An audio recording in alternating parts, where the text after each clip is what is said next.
नमस्कार दोस्तों, मुझे आशा है कि डॉक्टर निगम होम्योपैथी चैनल में आपको दी गई इन्फॉर्मेशन काफ़ी पसंद आ रही होगी और आपके काम भी आ रही होगी। अगर ऐसा है तो इस चैनल को लाइक करें, शेयर करें, सब्सक्राइब करें और बेल बटन को दबाना ना भूलें। किसी ने मुझसे अभी क्वेरी करी है कि हाइट इंक्रीज में होम्योपैथी का क्या रोल है, इसके बारे में बताएं। मेरे पास अक्सर बहुत छोटे छोटे बच्चों की माएँ आती हैं। बच्चा अभी 2 साल का भी नहीं हुआ है और माँ को हाइट की चिंता है।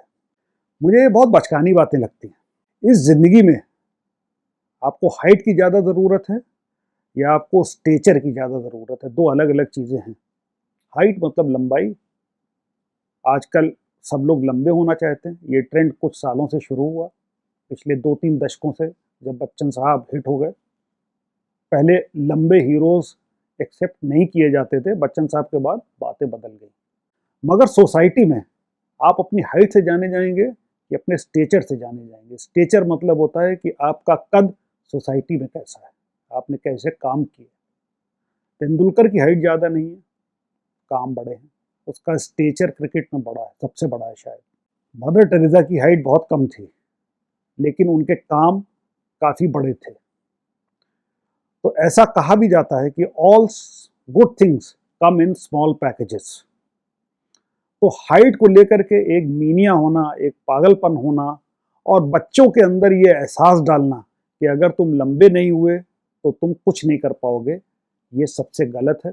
मैं सारे पेरेंट्स को ये अपील करता हूँ कि कृपया अपने बच्चे के अंदर ये हीन भावना डेवलप ना होने दें। दूसरी बात, जब बच्चा छोटा है तो आपको अगर लग रहा है कि बच्चा और लोगों के कंपैरिजन में और बच्चों के कंपैरिजन में नहीं बढ़ रहा है, तो सबसे पहले आप अपने पीडियाट्रिशियन या किसी अच्छे होम्योपैथिक डॉक्टर के पास जाएं और उसका ग्रोथ चार्ट करें और देखें कि बच्चा, उसकी जो ग्रोथ है, उसकी हाइट और वेट का जो रेशियो है, वो कितने परसेंटाइल पे है।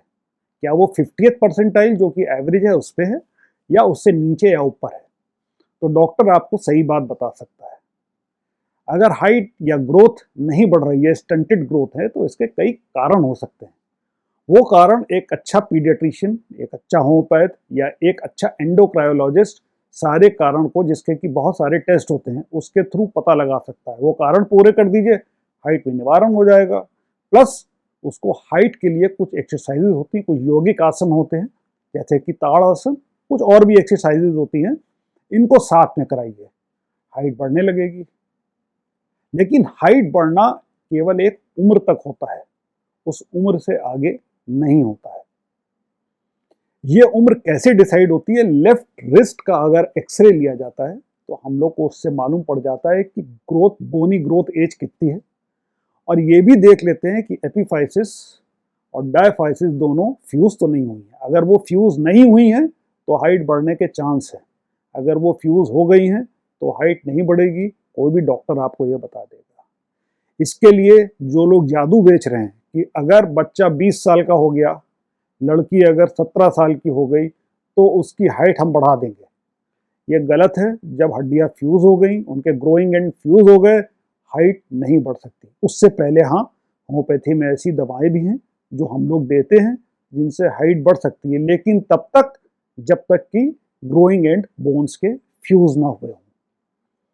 यहाँ पे एक और मिसकंसेप्शन मैं क्लियर करना चाहूँगा। अक्सर लड़कियों के जब पीरियड शुरू हो जाते हैं तो उनकी माओ को ये लगता है कि अब हाइट नहीं बढ़ेगी। ये बात गलत है। पीरियड शुरू होने के बाद भी हाइट बढ़ सकती है। अगेन, अगर एक्सरे में ये आता है कि बोनी एंड्स, ग्रोइंग एंड्स फ्यूज ना हुए हों। मेरा ख्याल है मैं आप लोगों को सही मायने में ये बता पाया हूँ कि सोसाइटी में ये सबसे बड़ा भ्रम जो है हाइट और स्टेचर की, वो हीन भावना जो बच्चों में पैदा करता है, उससे हम लोग को बाहर बच्चों को निकालने की ज़रूरत है और उनको ये बताने की ज़रूरत है कि height does not matter, your stature in society matters. धन्यवाद।